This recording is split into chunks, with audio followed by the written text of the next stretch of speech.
What up, Gabe? It's another Wednesday. Hey. I know what time it is. It's 8 p.m. Indeed. It's time for Blank as a Fart. Welcome, everybody. I'm Gabe. That's Ian. Is he that way on Hey, I don't what know if he's up? that way on your screen or not. It could be the opposite direction. Could be. My screen. Anyway, we're here to watch Twin Peaks. It's Ian's first time. It's my 6th, 7th. I'm starting to lose count now. But we're just going over it. We're comparing notes, and we're getting Ian's perspective from the viewpoint of a filmmaker. How are we doing tonight, Ian? Is that what you call it? A viewpoints from a filmmaker? Yeah. I'm doing pretty well. It's a pretty chill day. I'm on spring break, so just hanging out. Had a couple beers with Jared for lunch, and then just came back and watched this episode and took my notes, and now I'm here, ready to go. Now we're here, revving. ready to rock. Yeah. So, I don't really have anything I feel like I need to say or share. I think we're doing it. Episode 5. Yeah, we're going right in. Want to tell them where to find us real quick? Oh, yeah. Sorry. You can find us everywhere. You can anywhere you want to look. Use your favorite, whatever your favorite podcast platform is. You just have to search for us, but we are available on iTunes, Spotify, Amazon through Audible, so you can do that too. You can find us on youtube.com/milkmanpictures, where you can get the video. Spotify also has a video if you most people just listen to podcasts on Spotify, but you can also watch us because Spotify has a video option. And then obviously you can check us out every Wednesday at 8 o'clock live on twitch.tv/The Couch Co-op Show, like we are right now. I think that's everything. And, if you're on Facebook and Instagram, Gabe spreads the links out. So, hopefully you can find us somehow, some way. I do that. We're an easy one on Instagram, just at Blank as a Fart. We're on Threads too, but I haven't spent much time there because it's just as fucking depressing as Twitter was. Boy, maybe I just don't curate it well enough. But yeah, Instagram, Facebook, Blank as a Fart. That's where you'll find us. I post the links when I can, and spam y'all with pictures of Twin Peaks. There you go. It's a fun gig. There you go. See, simple. All right, so yeah, we're plowing right along through season 1. We're on episode 5 or episode 4 after the pilot, whichever way you want to look at it. This one is referred to as The One-Armed Man. We get on the DVD version here a pretty ominous log lady intro. She ends with the phrase, "The battle is drawing nigh." The actual episodes open this week in the Palmer household, where Sarah is working with a police sketch artist to depict the man from her vision. A disheveled Leland mockingly points out that she had 2 visions before he wanders vaguely out of screen. Sarah goes on to describe witnessing the heart necklace being removed from its burial plot. Donna just happens to be around to overhear all of this. Got any notes here on this opener? No. I don't really have. Not even about the bullshit Deus Ex Machina here? No, I don't. No. It looks like another one of those scenes where she wasn't on set with the rest of everybody, too, doesn't it? There's a lot of that. Because you don't really see her up until that last point where they cut to her like looking backwards over the couch. And you don't see her in frame. There's a lot of that. I mean, coming up in the next few scenes, well, there's the scene where Jacoby and Cooper are talking to each other across the table. I don't think they were there for each other. I mean, those guys look like they're in 2 different I don't Yeah, know. but then later on in the same scene, they're at the Yeah, same table, the same end sure, of the table. sure. But like, I think So I I don't just know. I think that might have been more of a stylistic choice on that one. maybe But yeah, it's also, it's an easy way to hide movie magic, anyway. Yeah. So after Deus Ex Machina, we head back to the sheriff's station where Lucy fills Harry in on the latest episode of Invitation to Love, before she directs him to the interrogation That's room like the where most we've Agent seen of that Cooper. too. Yeah, we got a full scene out of that one. Who is it? Emerald talking to Chet. Yeah, Poor Chet's going to get screwed out of something or other. that's the actual. That's her actual line. Was he an Poor oil Chet. baron? Poor Chet. Yeah, that's the part that stuck with me. I forget exactly what it's kind of parallel to the whole sawmill situation, though, isn't it? Well, That's there's going on with Josie and Catherine but Martell. isn't there two? There's two sisters, Emerald and Jade, Right. Played by the same actress, if you noticed that. and yeah, I don't know. I Yeah. guess it's kind of I don't know. I mean twins or whatever. It's all the same thing. It's like it's like a. I was kind of wondering if it was going to be. I was also wondering, and maybe you will know. Do any of the people that are in Twin Peaks play in the fake show? Do you know if any of the actors are dressed up? Oh, no, I don't think so. Okay, I was just curious. I could be wrong about that. I haven't looked real close, but I'm pretty sure they're not. I think it's all a separate cast. I was just wondering if one like sneaks in or something. Yeah, I know, and I've been keeping a close eye also for like actors or actresses who maybe hadn't hit their big break just at that point in the 90s, maybe playing a background role there, but so far I haven't seen any notable names in that cast yet. But yeah, she directs him to the interrogation room where Cooper is speaking with Dr. Jacoby. Andy gets a quick one-on-one moment with her where she oddly gives him the cold shoulder. What's going on there? Yeah, I thought they were sweet on each other. Through this entire episode for some reason. Yeah. Something happening there, but what it is ain't exactly clear. Cooper's not getting much out of Jacoby, mostly a lot of runaround about doctor-patient confidentiality. Eventually, he divulges that Laura's mystery man drives a red Corvette. Harry confirms that Leo Johnson also drives one of those. I want to say that Jacoby's glasses are fucking stupid. And that kind of becomes his trademark. I think he wears those in pretty much every scene he's in for the rest of the series. You know what's awful and stupid about this? I had never seen this show, and I would have if you would watch.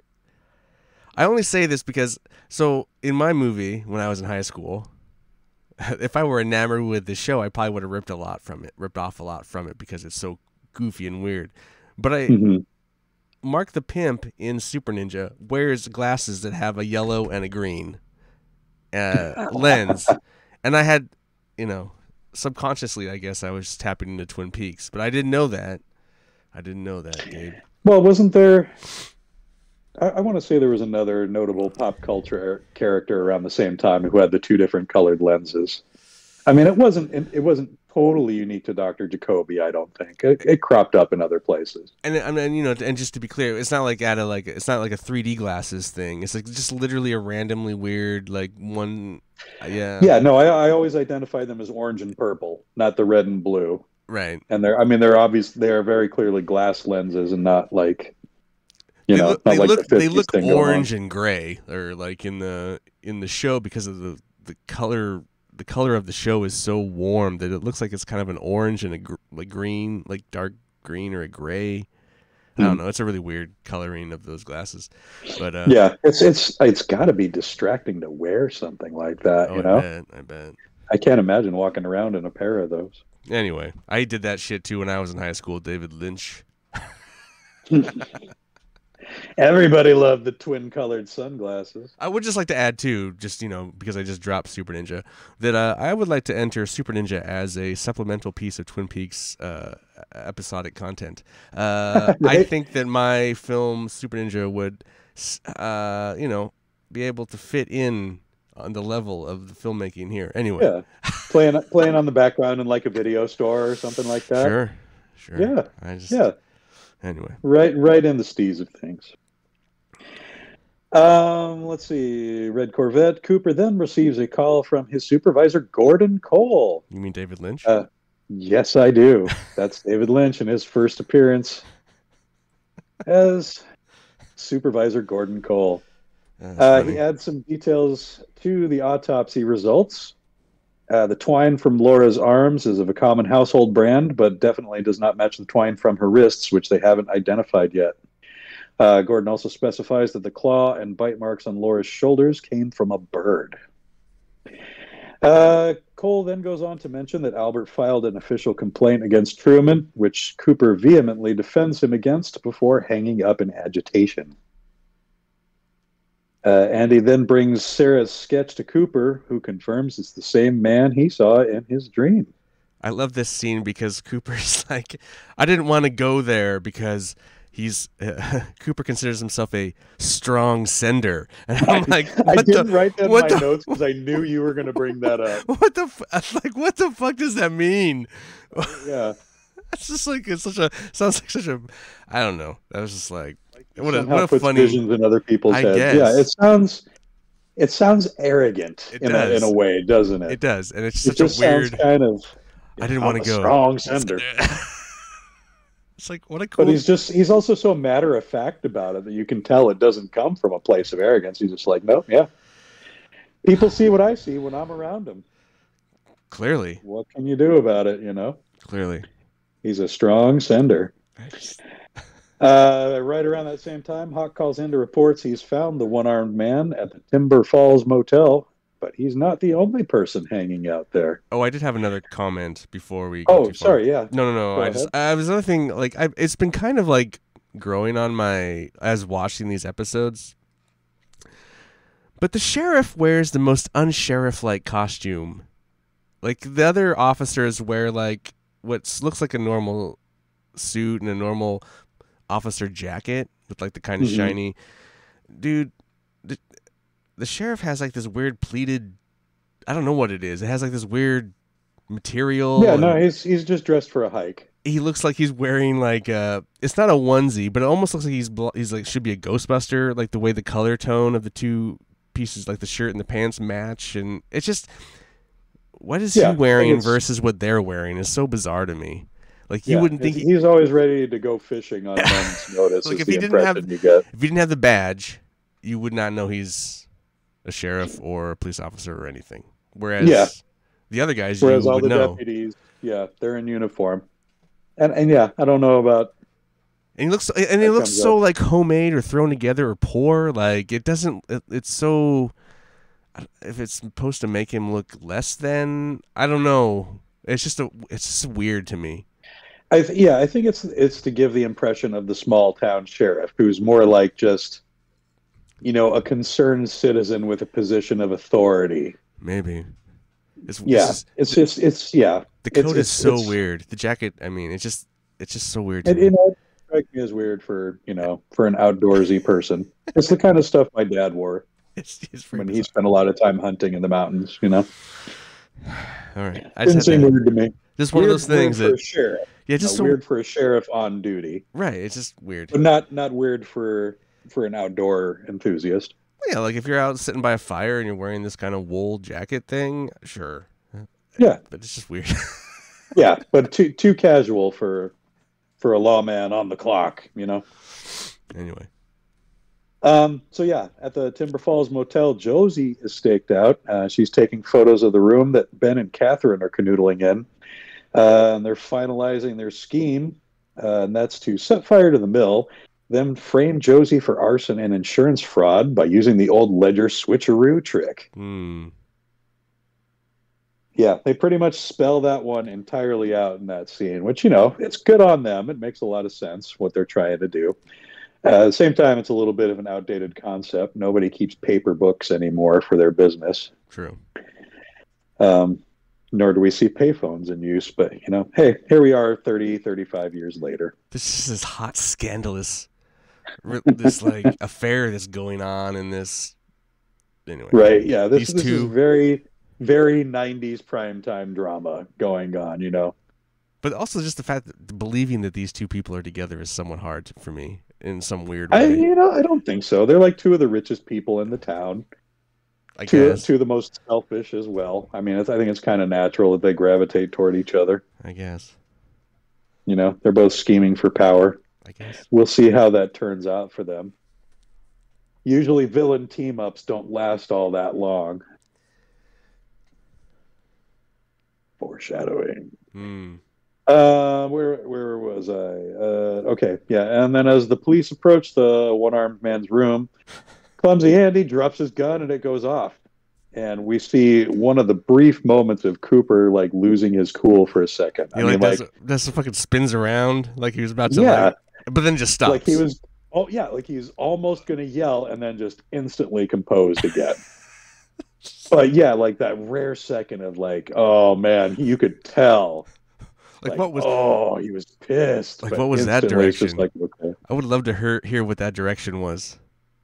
I would have just David Lynch or no, whoever, not David Lynch, but whoever the other person was. Like I don't know who directed this one. I didn't. Pay attention. We'll get to that at the end. There's some good trivia to go with that. But it's just like it's not only that, but like, why are they pulling out their guns? I personally liked it a lot. Why are they pulling out their guns for this? Like, I get that you're seems just a little extreme. I mean, they would just come to the door and knock. It's like, just like what the fuck? Yeah, based on your dream, Cooper, you thinking we gotta pull our iron? I don't know. Anyway, excessive. Cops are just as reactionary back then as they are now. And the funny thing, it doesn't cut to them. It cuts to back to the couple. Yeah, that seemed weird for the pacing, didn't it? Yeah, it's like it seemed to stagger things a little bit, but it also seemed to kind of like to try and keep throw things you in off. The maybe moment. I guess make you think, or just to show you that it wasn't all that important. I don't know. And then the weird Elvis figure into the shower. Like, what the fuck was that? Take little Elvis. It's like, okay. Was he talking about his dick? Is that what he calls his dick? No, because he literally had a figure. He literally had. Yeah, but what was that? Was that like a stuffed figurine? Was that like Elvis, a rubber I thought. ducky? I don't know, but that's why does he have it? Does he just keep it in his pocket for good luck, or is it just for the joke? Gabe, where he can talk Gabe, about the you're the one who's fucking seen this a million times. I'm looking at it like, okay. And I never remembered that scene. Will little Elvis make another appearance? Like, I don't know, man. I don't remember him making an appearance at all. Like, I saw that watching this last night for the first, and I was like, what the fuck is little Elvis? And why is he actually holding a little Elvis? And is he actually going to take it in the shower? And then he like creepily sneaks away. It's like a villain sneaks away into the off screen. He sneaks off into the bathroom and it's like, okay. Oh, well, as long as there's gunfire going on outside, I might as well take a shower. That's the best place to hide if shit goes down. Anyway, I thought it was bizarre. Yeah. So anyway, while he's off to the shower, something falls out of his pocket. Catherine picks it up, and we see it's a poker chip from One-Eyed Jacks. Oh yeah. The police storm the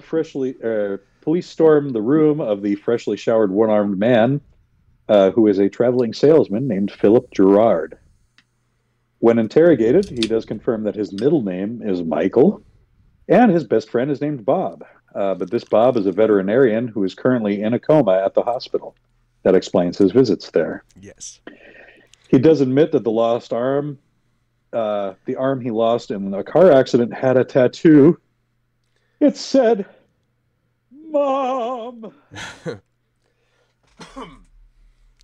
seriously melodramatic reaction to that. No other like your mother, so treat her right. I have no explanation for why that injured him so.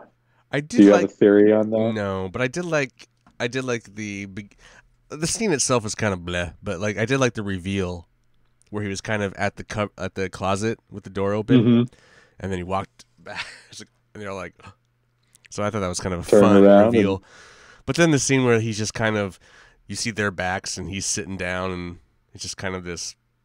It's kind of boring, but I don't know. I mean, I have no idea. I think it's weird that like in the hospital when the previous episode, he's like all dark sneaking through the hospital like he's some kind of evil villain. But no, he's just visiting Bob. Evil. I mean, yeah. How much of that was the angles of the camera and the music that was playing? You Exactly, but know, they're all it's all manipulating you to think something. But then this guy is just it's just like, well, see, why are you right? doing that? Why are you doing that? Misdirection. I guess, but why do we need that? Look at this hand, while the other hand directs you You know what toward was one-eyed happening? Jack or There some was a shit. whole scene of little Elvis happening, but we weren't paying attention because fucking guy was evilly walking through the hospital. Right. Who knows what was happening to poor little Elvis? Forrest Gimp, probably. Forrest Gimp and little Elvis have a thing going. Oh. On their way out, Hawk tells Truman that he spotted Josie staking out in the car. Then we're off to Audrey, who is smoking in the girls' room and filling Donna in on some juicy tidbits like Laura was seeing Jacoby. The more and more you see Audrey, you just like you don't believe. Well, you don't really believe either of them are in high school, but man, you really don't believe Audrey's in high school. It's Yeah. Um. Anyway, and then I also thought it was Yeah. funny while she's smoking. The bathroom's like this pink color with like white doors, but then there's like this red stripe on the stall doors that goes across, like it kind of goes up. That's like the same exact color as her lipstick, and I was like, "Oh, what an interesting choice that is." Anyway, And is that the same zigzag pattern on the floor in the red room? oh, is it? I think it might be. Anyway, I'll have to go back and look at that again. it's funny all the same color hues of things.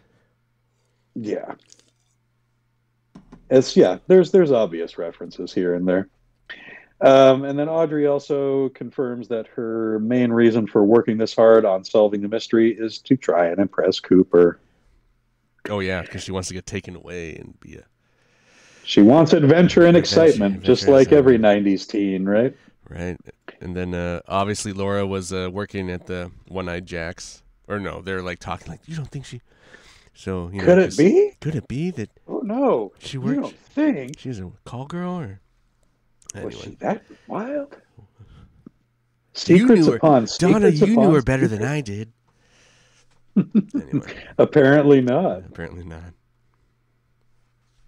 And then we cut to Norma, who's looking absolutely radiant in purple. She's attending her husband Hank's parole hearing, and the douchebag attorney actually apologizes for his behavior at the diner last week. I thought that was very weird. Just random. I just mean, it randomly. wasn't like, yeah, but it was just, it did seem like a pretty arbitrary moment of misogyny at the time that it happened. Especially, when you think about like this guy represents her husband, the felon. So yeah, for him to come out and be like, "Hey, sorry about that."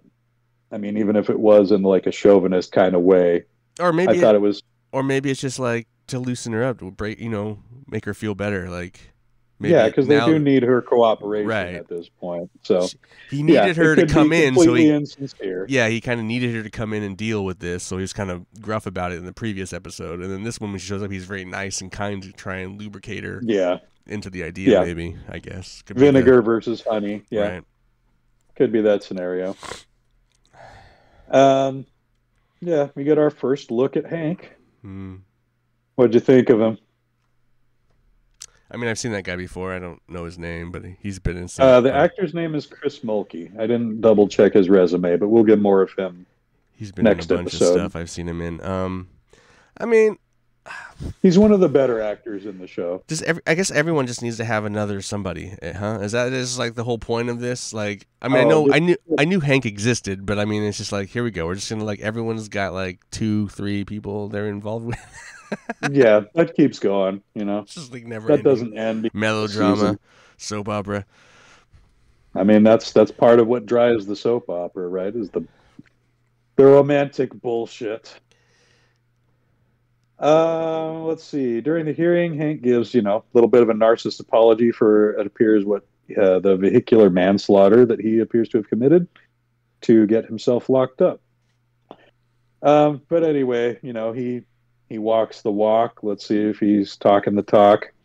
Norma confirms to the board that she would be willing to both employ and house Hank were he to be released. During the proceedings, Hank fondles a double 3 domino. Oh, bum bum bum. Yeah, more foreshadowing.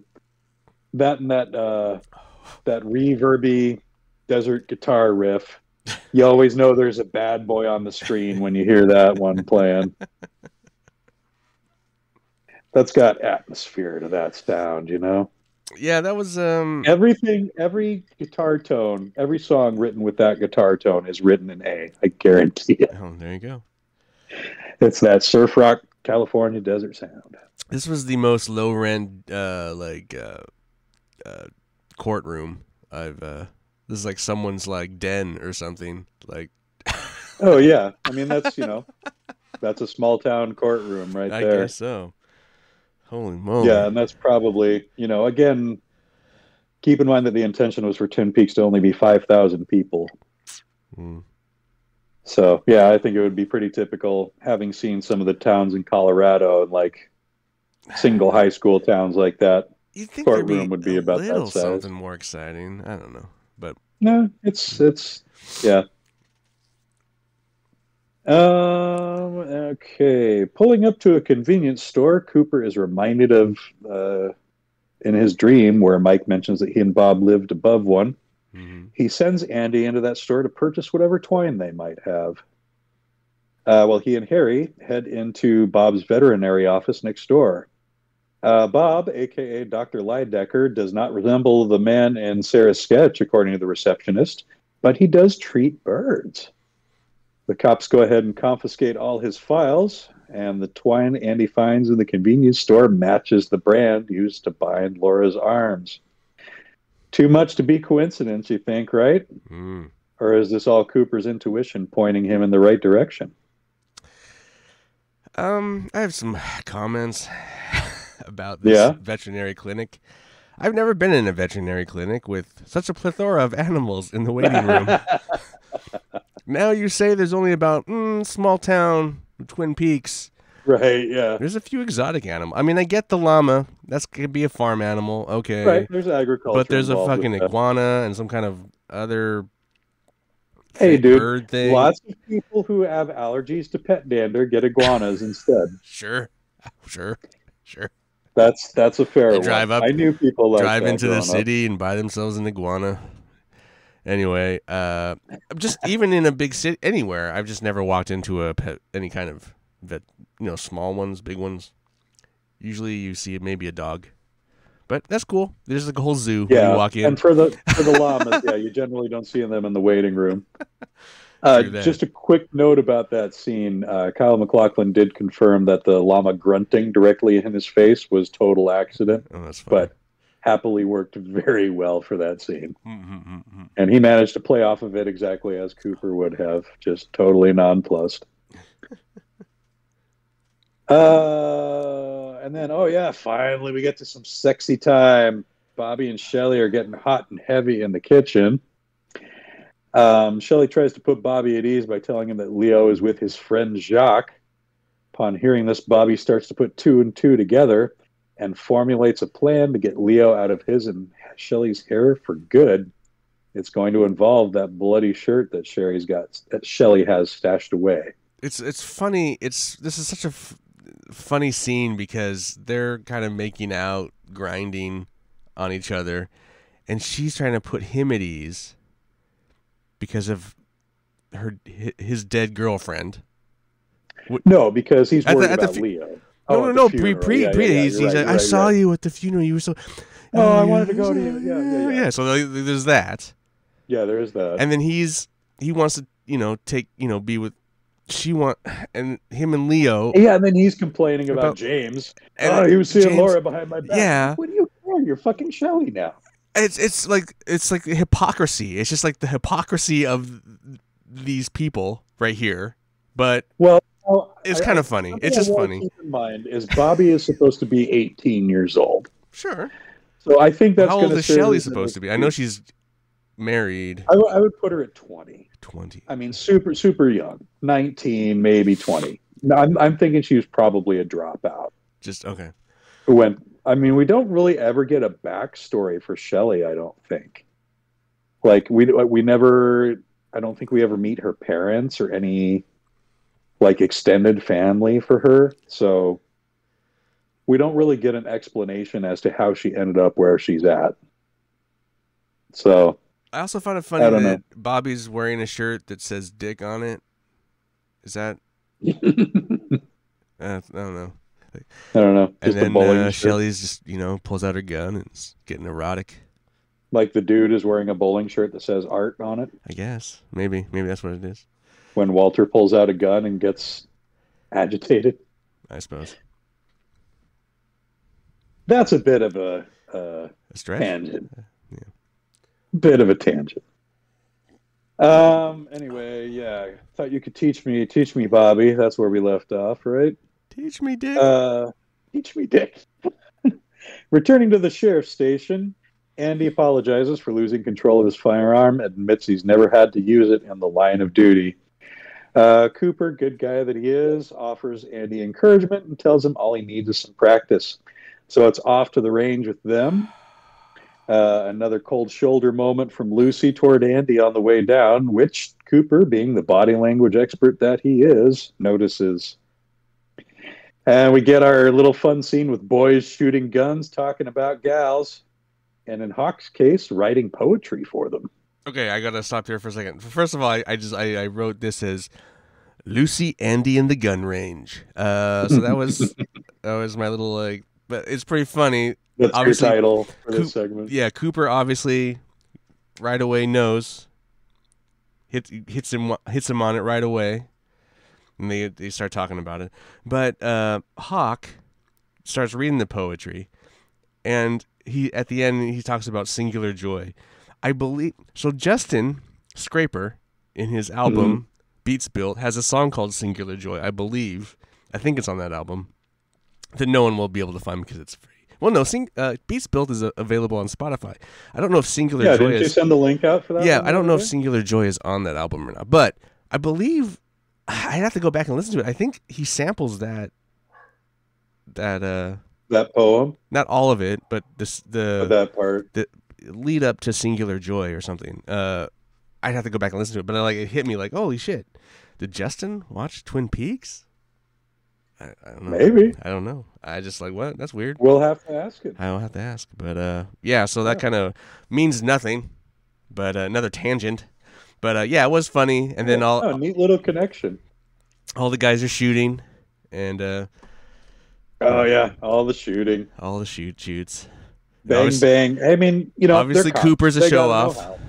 Cooper the show off. Yeah. That growing up, that was one of my favorite Cooper scenes. And again, he's just very nonchalant and very matter of fact about it. So yeah, Truman and Hawk display great marksmanship. Andy naturally does not. Cooper's targeting is as fastidious as the rest of him. 4 through the eyes and 1 in each nostril. Yep. Off to the Double R, where we get women at work talking about their men. And basically they're like the same. Yeah, get a deep dive with Shelley and Norma and both of their sets of dueling relationships. Neither of them is sure where things are going to go. There was talk of Norma divorcing Hank, but now that his parole is a possibility, that might be off the table. Mm-hmm. Poor Ed. Poor Ed, who we didn't see this week. Yeah, no Ed, no Nadine. No Mike. Who cares? Mike's a douche. Where were we? Sorry, I keep losing my place and my notes. I'm going to have to... James and Maddie meet. Here. Oh, yeah, because we're at the Double R. James gets on the payphone to check in with Donna. And then James just stares like a fucking creep at Maddie. I mean, that was uncomfortable. Of course, like, I don't... her acting is not he's very... like less than a foot away from her at this point. Her acting's a little weird here, though, too. I don't know. Yeah, especially during the close-up. I don't know if he was in the scene for that or not. She seems like she's struggling to be a nerd in this one. Yeah. She does take the glasses off so we can get a much closer look at the resemblance between her and her cousin. Just happened to be played by the same actress. Just happens. Just happens. Just so happens. After that little scene where she's just, mainly a little bit of exposition about what a good girl Maddie is. Basically, all of the good side of Laura with none of the secret bullshit. Um, and then as Norma takes a phone call, the ominous music kicks back in again as she learns that Hank's parole has been approved. Didn't see that coming. No, yeah. Why would they just keep harping on Hank's parole, Hank's parole, Hank's parole, if they were just going to keep him locked up? What sense would that make? Then we're off to the big office in the Great Northern. Ben Horn is on an exercise bike and also on the phone with a new investor from Iceland. I was going to look up the answer to this joke. Oh, that's funny. That I forgot the joke. I forgot to look up the joke that because we never hear the punchline. But let's see if we can figure it out now. What is the joke again? Do you have it? What do you get when you cross a Norwegian with a Swede?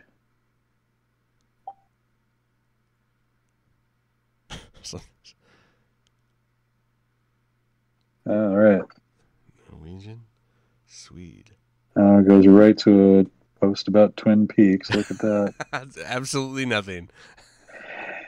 The answer is a socialist who wants to be king.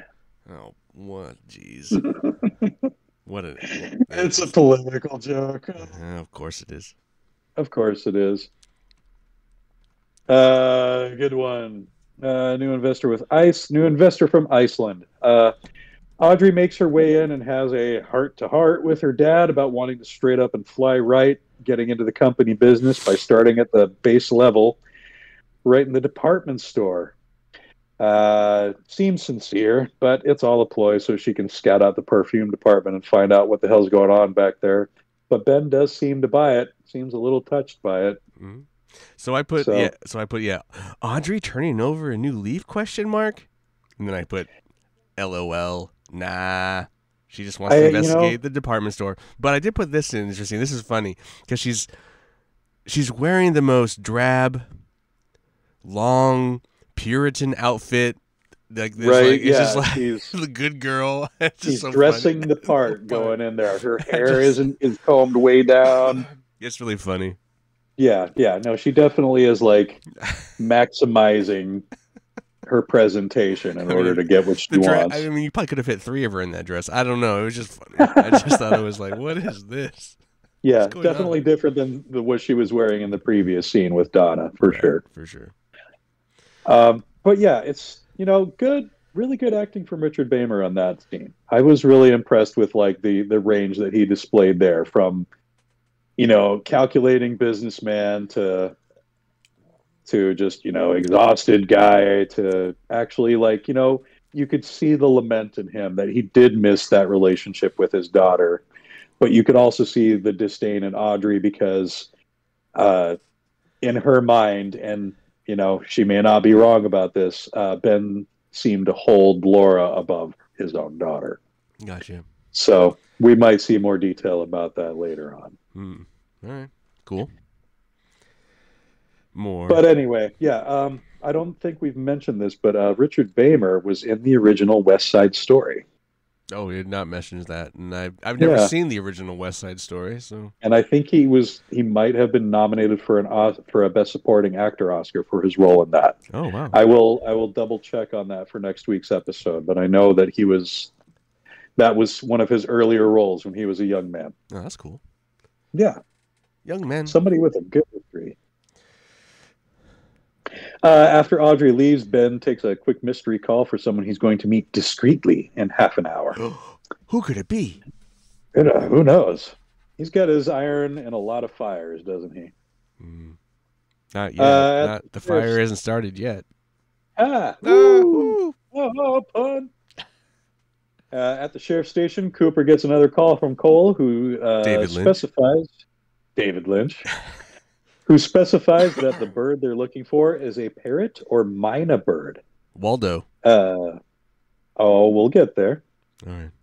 You're jumping ahead. Oh, sorry. Because first, we get that fax with the reconstruction of the piece of plastic that was found in Laura's stomach. Gotcha.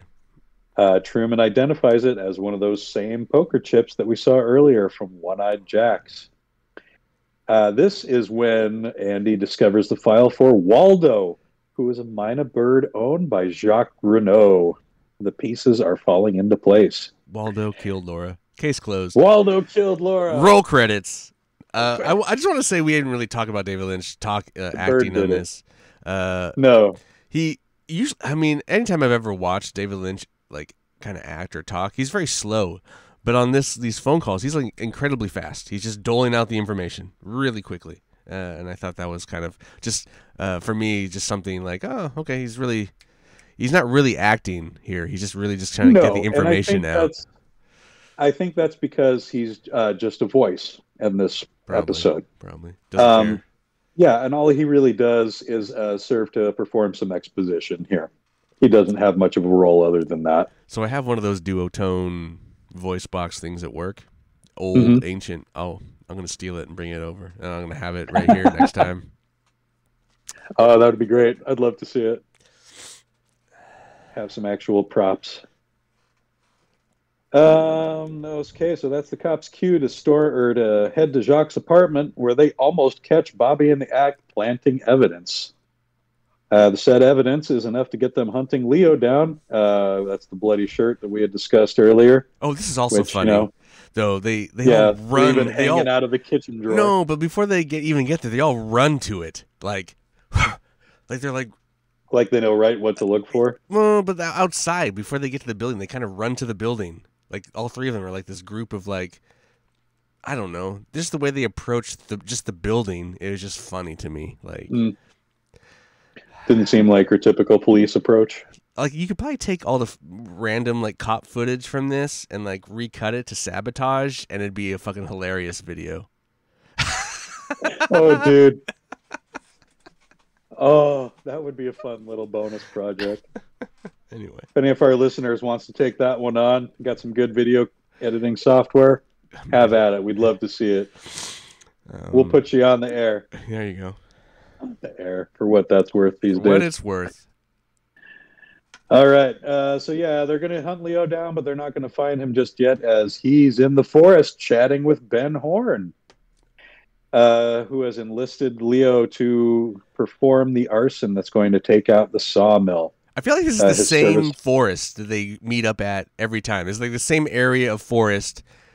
It's like the same. Hell, those scenes might have been filmed in the same day. Because like the other days, maybe I just feel like every time, like with Bobby and Leo, they were in that. I feel like it was the same forest area, like by that same tree. It's just like let's just go to the tree. Maybe that's Leo's favorite meeting spot. Must be. I didn't see Forrest Gimp anywhere in the trees. Were you looking out for him? I didn't see any Forrest Gimp. I'm starting to wonder now if Forrest Gimp was actually Jacques Renault. Oh, and now he's left behind. He's like, because he's not. If he was just there to, just to serve to intimidate Mike and Bobby. Right, because Leo says he's not coming back. He's like, oh yeah. Leo mentions that Jacques is staying put in Canada, and Bertie is definitely not coming back. Oh, because he's. Thank God we don't have to hear that dumb fucking accent again. Worst accent ever. So yeah, Ben Horn tells Leo that he has the green light to act in 3 nights. Donna fills in James about Sarah's vision as they head to the burial site to find that the necklace is no longer there. They get a little spooked, but they reaffirm their commitment to each other and to solving the mystery together. Together. Forever. Together. Truman calls Josie to let her know that he'll be working late. Asks her about staking out the motel. He ducks the question and very quickly ends the call. And she heads over to the kitchen. No, and then I put... Then Pete goes fishing for Josie. Yeah. I don't know. I think it seems innocent enough. I'm sure. I mean... Is it though? I don't know. I don't know. Hard to tell with Pete. His motivations are never really clear. I mean, he seems like a decent dude, but he also seems like he's kind of creeping on Josie. But, I mean, not in an overt way. He seems like he's just trying to be like... friendly father figure to a lost immigrant girl, or Just wandering around in her lingerie. well, and He's walking around the house with a fishing pole for some reason. at this point, you're not sure of what Pete's relationship was with Andrew. Andrew is the deceased husband of Josie and Catherine's brother. Gotcha. So, Pete and Andrew, maybe his relationship with Josie is based on a promise he made to Andrew in the past. I have a question, though. So Josie lives in that lodge. Does Catherine and Pete together live in that lodge, too? Yes, all three of them live there. So they all live... Okay, they all live there. Yeah, it's like a mansion, essentially. But, okay. And Josie lives there because... Technically, she owns it. So then why... So she lets them stay? I guess I don't understand on the logistics of what the... And maybe that's never explained exactly why all three of them live there. Explain it in detail. I mean, it's considered, I'll be there Packard, for you. Yeah, I don't know if the Packard family, if Andrew and Catherine's parents actually founded the town of Twin Peaks, and that's just family property, but Josie is technically in the Packard family, so I mean, she has a right to stay there, but who actually owns the lodge, not entirely sure. Gotcha.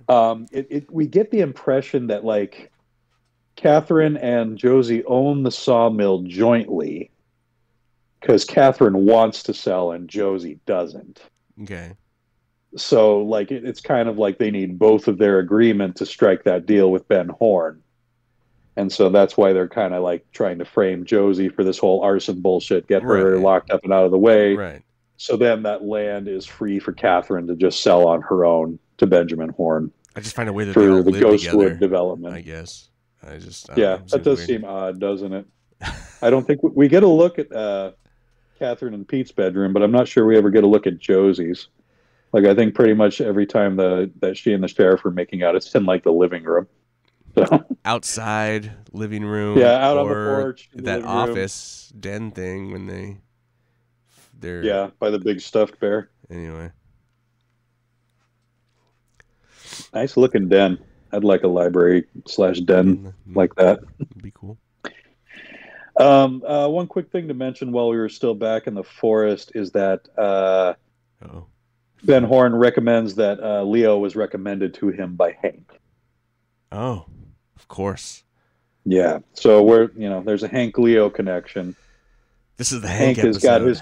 Hank has got his fingers in everything around this town, it looks like. Pete, creeping on Josie, convinces her to join him for a fishing contest or something. Makes her a sandwich. Well, turkey sandwich. It looks like it's mostly lettuce, but that's cool. Yeah, not much turkey on that, but she does spread a bunch of mayo on it. That's all he asked for. I thought it was weird. That was weird. Okay, he asked for it. That's fine. But the fact that they actually showed it, I was like, why are they actually showing it? Is it going to kill him or something? Are they going to poison him? To the man, yeah. Pete wakes up dead the next morning. You fed him mayo. Anyway. Yeah. No, that's irrelevant. Then he goes to bed, but he leaves his fishing pole right there on the thing. Well, yeah, but he takes the sandwich. It's just funny. Crumbs in the sheets. Unless he's sleeping in his own room again. Apparently he has his own room. Oh, he has his own. Okay. Yeah, everybody's got a room. There you go. Because remember, Catherine kicked him out last night. Right. So anyway, after Pete turns in, Josie opens up the mail and finds a pencil sketch of a double 3 domino. Almost immediately after she opens the envelope, the phone rings. It's Hank. I didn't get that. Why not let that play? I don't and then have the phone. Why? Why? Okay. We saw the domino, then we see the sketch. That's kind of threatening. Then end the episode. Why do you need? And then we'll figure out that that's who it was later. Why do we need it to hammer it home that it's him? Yeah, I feel like it seems it's poorly a little plotted and written. Just kind of. But how else were we going to get a scene of him sucking on the domino? He could suck on the domino anytime. Anytime, Gabe. That scene was memorable when I was a kid for all the wrong reasons. Did you suck dominoes when you were a kid? I had a set of dominoes when I was younger, and at one point, I put one in my mouth. I don't see why anybody would choose to do that, like as an adult. It's a good way to hurt your teeth. But it's funny. ivory. It's funny. I don't know. It's funny. I don't know. I just thought like, I just like they took no time to let that stew, and you think it's because it could have been, you could have played that off as something else, you could have played someone else was, but no, they said fuck it, we're gonna just make sure. Made it real obvious. So anyway, he hangs up on Josie and she looks concerned and we roll credits. That's it. This is kind of a spinning wheel episode. It's like a lot of chess playing, a lot of pieces but nothing really exciting happens in this episode. It's kind of a boring one. Not a lot of substantial stuff. We do get a lot of new information though. New information, obviously new character, but not as crazy as the last episode. No, shit went down in the last episode, but now we had a little bit of a breather. But we'll see where we go from here. We've only got, I think, 3 episodes left for season 1. What? We've almost done it? Yeah, we've almost for season done 1. It. I know. I'm just saying. But keep in mind, season 2 is 3 times as long as season 1 is. Cool. And well, we're definitely going to have some Mystery Science Theater shit going on for that back half of season 2. Oh, really? That bad, huh? It starts out strong and just ends poorly. Well, yeah. I mean, it starts out strong and then dips way down and comes back at the finale. We get a Lynch-worthy finale. Gotcha. Whatever that is. Whatever that is. I won't say it's satisfying. If you've ever seen the end of a David Lynch film, satisfaction is not something he's famous for delivering. Mm-hmm. But he gives you a lot of food for thought. So we do have a few trivia notes here. We're going to start with the director of this episode, who is Tim Hunter. Tim Hunter. He came into prominence with the seminal 80s film The River's Edge, which starred Crispin Glover and Keanu Reeves. Oh, wow. I've never seen that, though. I don't think I have either. I remember reading about it a lot, though. It comes up a lot in Crispin Glover's as a, okay, something that's mentioned as a really good example of his early work where, this kid has something. Kind of one of the darker films. I think it's about, teenage murder and shit.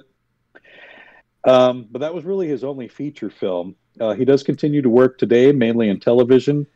He's got credits on at least one episode of pretty much every major TV drama that you've ever heard of. Oh, wow. I saw credits for everything from House to Breaking Bad, Deadwood, Beverly Hills 90210. Beverly Hills 90210, Dexter, and Riverdale. I mean, he's gotten around. Chicago Hope. Yeah. So he's got steady work for Crossing the last Jordan, 30 years. CSI New York. Oh, yeah. Shit. And again, just like 1 or 2 episodes of every one. Oh, shit. He did 6 episodes of Mad Men. Mm-hmm. So, yeah, dude gets Bad. Around. Another quick note about him is that you'll note the show, this week's episode closes on a Dutch angle. You don't see a lot of that in David Lynch's work because he fucking hates Dutch angles. So that is the only episode you're going to see it in because Tim Hunter was the only director that Lynch and Frost would allow to get away with it. Was it a Dutch angle? I guess I wasn't paying attention. It was a Dutch angle, yep. Those last 2 shots of Josie when the credits roll and when she does the turnaround when she's framed by the bear in the background are both shot at opposing Dutch angles.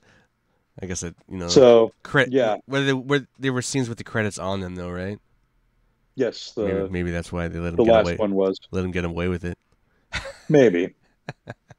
Yeah, it was the very, very end. But yeah. You want Dutch angles? Go watch a Gilliam film.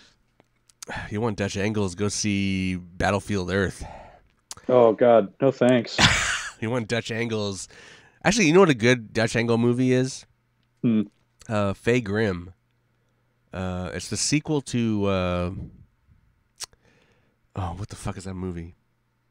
Anyway, it's actually a really good independent movie, and they actually do a. This is crazy. They do a tracking Dutch angle. It's wild. There's some interesting. Oh wow, There's some interesting shit in that movie. That sounds disorienting. Anyway, sounds like one of those like funhouse attractions where like it's constructed sideways, so you can walk up the wall and watch the water flow in the wrong direction and shit. Yeah, I don't really. This one I didn't have a lot of notes on. Nothing. I mean, yeah. I didn't really want to just. I didn't want to be just like, oh, fucking Leo again and that kind of shit. I just kind of like kept it to a minimum. We've kind of drug all that stuff, so I was just kind of waiting. And this was just really felt like, well, they're giving us information, but the stuff's not happening yet. So yeah. I don't think. I mean, I think a lot of the first couple episodes was you reacting to these new characters as they're getting established and as you're starting to learn what they're all about. Right. We didn't really get a lot of new information on characters.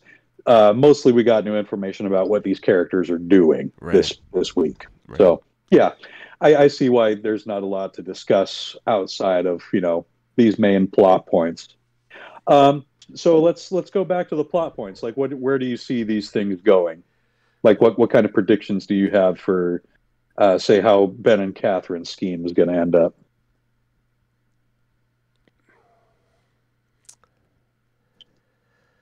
Oh, because you talked earlier about how you thought Josie was in danger.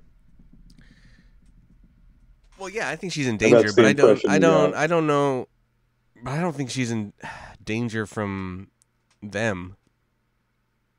So maybe it is Hank. Maybe Hank has, because like whatever Hank's doing and he's after her, like, did she have a romantic involvement with Hank prior to?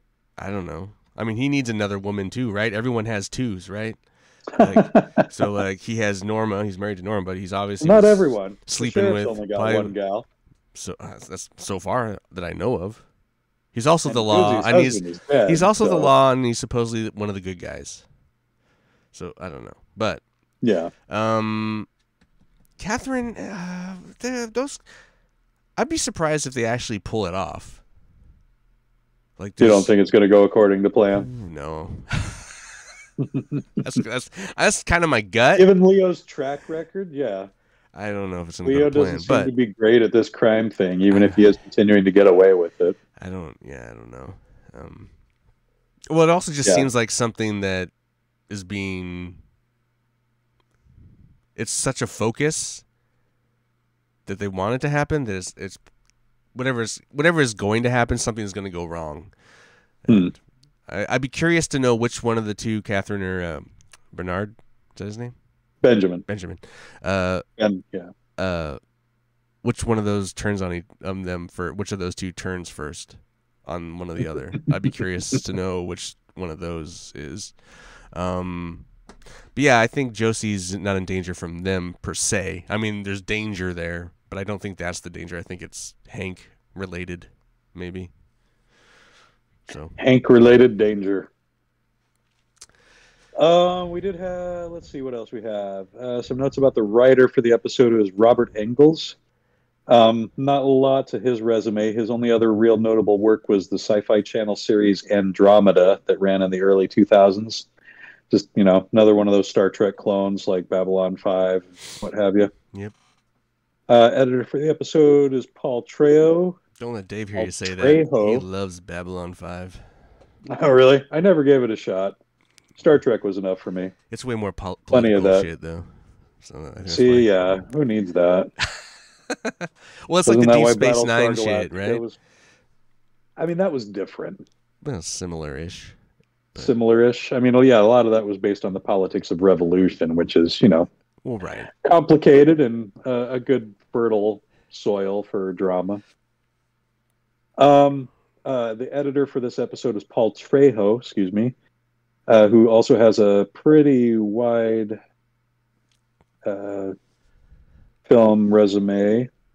He currently works on Foundation for Apple TV, but he's also worked on Agents of S.H.I.E.L.D., Tom Clancy's Jack Ryan with John Krasinski, excuse me, and lots of other TV that I've never heard of. Oh, and then the film Conehead.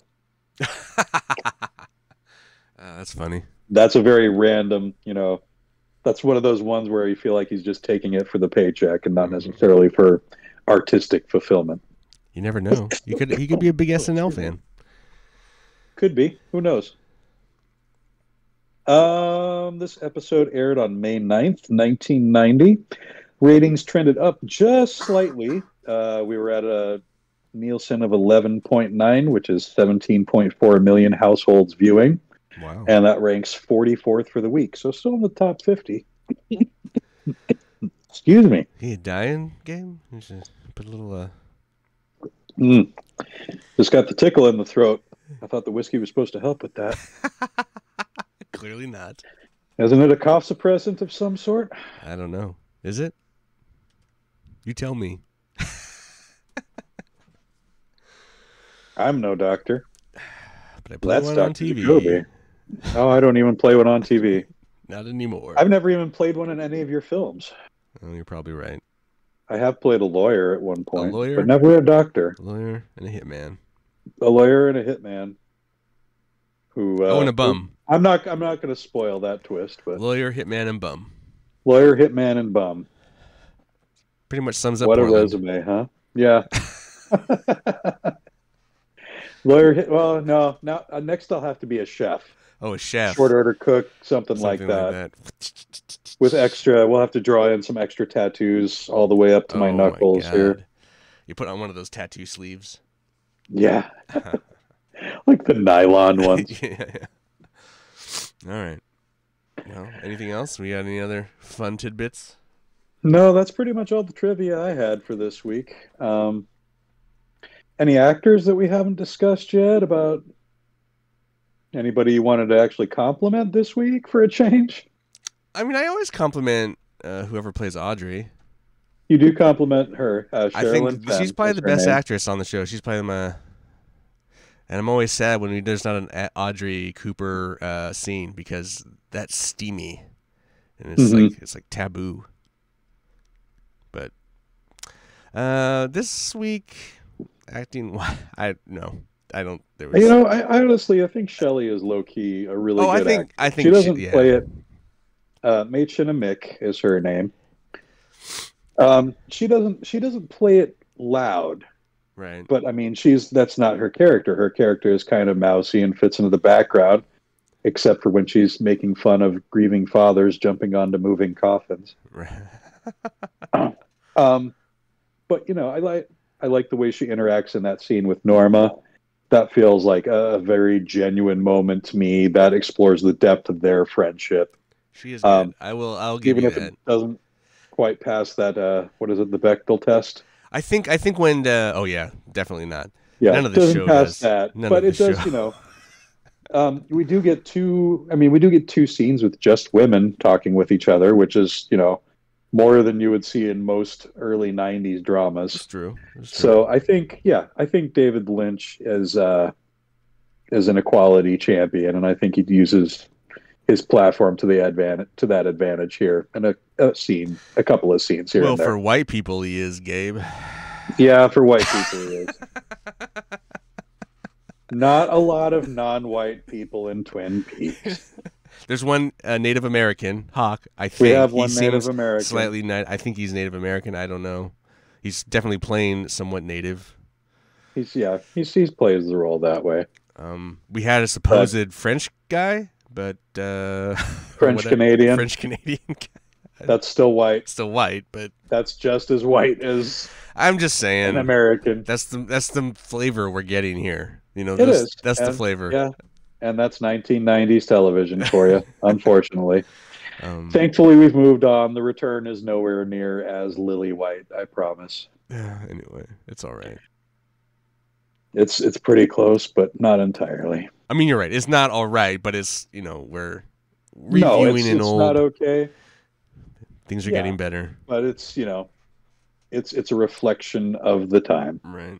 I mean, this show, as a reflection of the time, is just weird in general.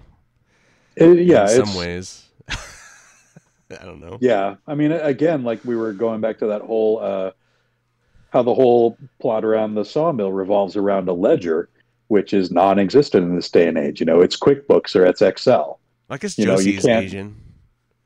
Josie's Asian. Yeah. Okay, we've got her. We got two. We got two There we go.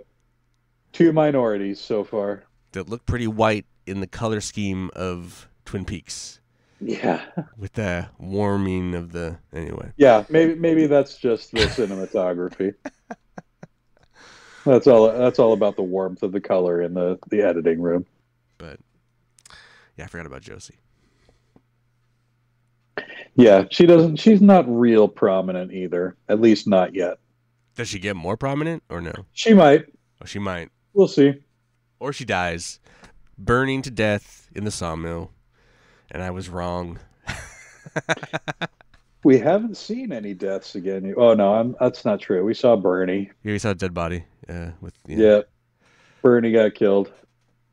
But has he been our only casualty since Laura? I don't think we've seen any other deaths since then. Yeah, I don't think so. So yeah, okay. So if you were to gamble on one of the current cast members Dying? biting the bullet, who would you say is the first to go out of the characters you've met so far in these episodes?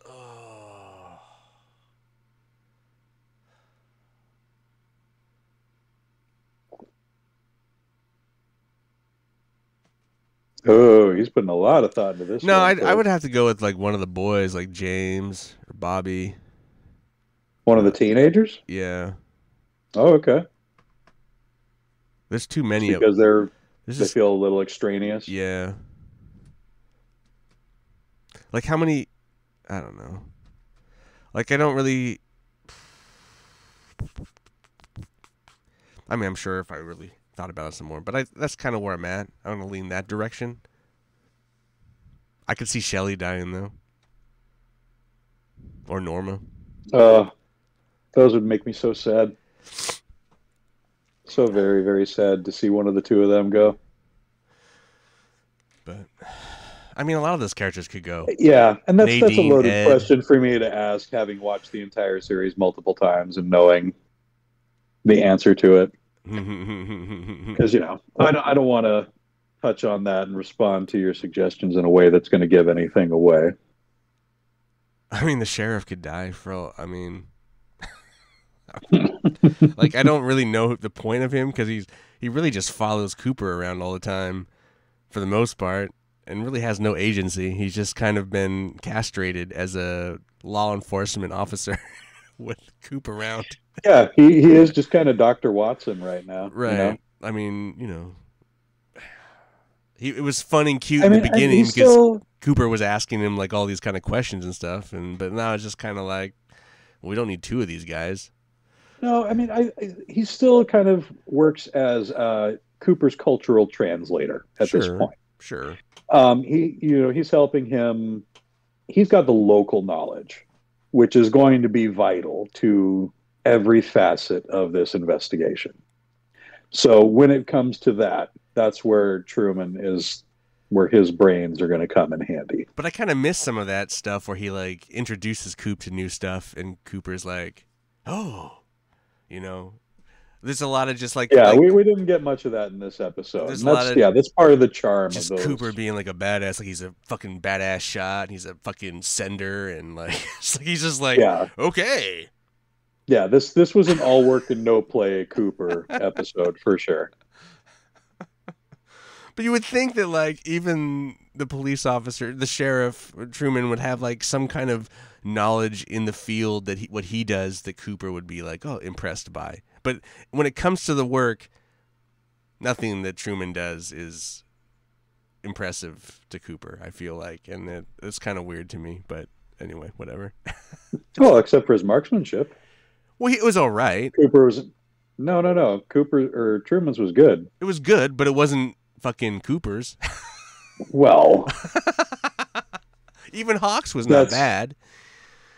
Yeah, I mean, you don't expect FBI precision from local law enforcement. I suppose. I don't know. That just doesn't seem likely. I suppose. Maybe. I don't know. I guess it just depends on how often they go to the range. I don't know. Well, in Andy's case, it doesn't seem very often at all, does it? I don't even know why he has a gun, but that's just standard issue, I suppose. No donut jokes in this episode either. Starting to lose faith. No donuts. I think those might only show up in episodes that David Lynch directs. We'll just have to wait and see. Laugh is like a box of donuts. Twin Peaks isn't. Yeah. Because everybody in Twin Peaks is all the same color. Oh, there you go. Not like the donuts. The donuts are all different. Life is like a box of glazed Krispy Kremes. Anyway. So a little bit of a look ahead at next week. What did we have here? So we do have the Hunt for Waldo. We'll see how that goes down. What else we got going on? The cops end up having tea with the log lady. Oh, boy. Yeah, that's going to be interesting. We'll see what she has to say. And one other thing that I wanted to mention. Oh, we get some visitors from Iceland. That's going to be some pretty serious comic relief right there. So anyway, unless you got anything else to add, Ian? I have not a thing. I think we all right. We did the good of the order there. I think we did. Yeah, we've done the thing. One last quick shout out to our friend Domer, who provides our intro and exit music. Name of that song is Big Old Dead, available on Spotify and iTunes. iTunes, that's not even really a thing anymore, is it? It's all just Amazon Music now. No, it's not iTunes. Does iTunes still call it iTunes? There's iTunes for iTunes if you want to buy music, and then there's Apple Music if you want to do the Spotify or Amazon Music thing. Right. Go buy it on iTunes then. Pay the money for it. Pay the money for it. Right. Because no one makes an artist now. No one makes anything on streaming. No, they don't. Pennies on the dollar. So anyway, yeah, that's going to do it for this week. Blank as a fart. Thanks again for tuning in. We love you. We appreciate you. Like, follow, subscribe. Instagram at blank as a fart. Threads at blank as a fart. Facebook blank as a fart. Gmail is at blank as a fart pod. Oh wait, hold on a second, Gabe. Look up. That's our email address up there. You can't see it, but I can't see it, but you've got it flashing right now. Look here. Look there. It's our email. Look, and now it's scrolling across the bottom of the screen. No, it's only up there, Gabe. It's right here, right now. Anyway, Ian, good time as always. Always, brother. Always fun. Thanks again, folks. We'll see you next week. Yep.